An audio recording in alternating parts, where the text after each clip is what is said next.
1, 2, 3, 4, 5, 6, 7, 8, 9. Bukan sekali kau buat silap, dah 9 kali engkau buat silap. Ku maafkanlah berkali-kali, tapi dah 9 kali. Ku hanya tahap 9 kali sahaja cinta. Yang ku tidak mahu ikan isteri macammu. Hayo ke mahkamah angkat sumpah cerai. Ini harus ditegaskan. Engkau sudah melakukan benda itu dengan salah. Engkau buat salah. Jadi askar itu betul-betul. Bukan saja kena kuat, kena juga banyak ilmu. Haruslah bercerai atau kau nak ku viralkan. Tak tahu apa itu amanah dengan apa itu maksiat kah? Sampai engkau buat itu.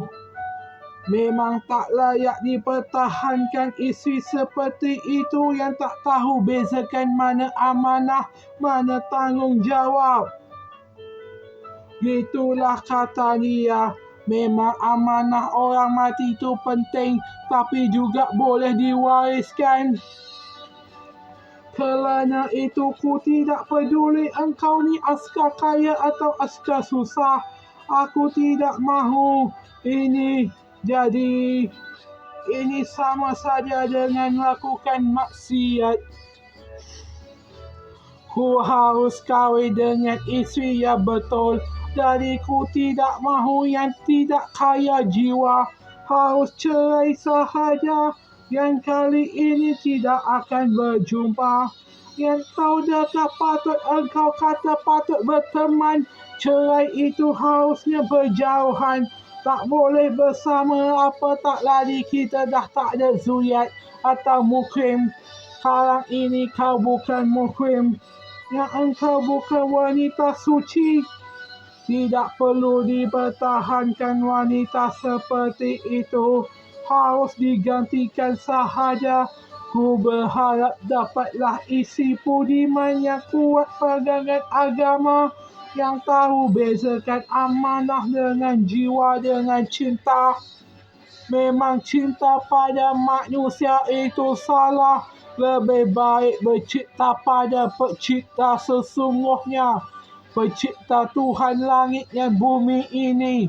Sesungguhnya Tuhan Maha Esa, Tuhan Tatawi. Mana cinta, mana amanah.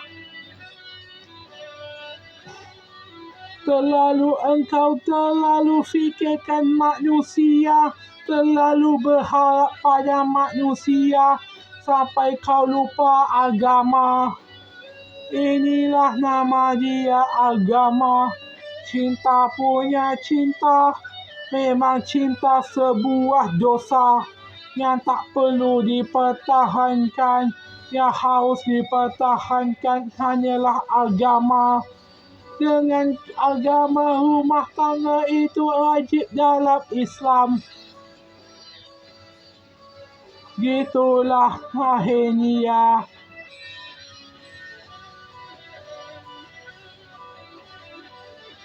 Gitulah sesungguhnya amanah. Memang betul.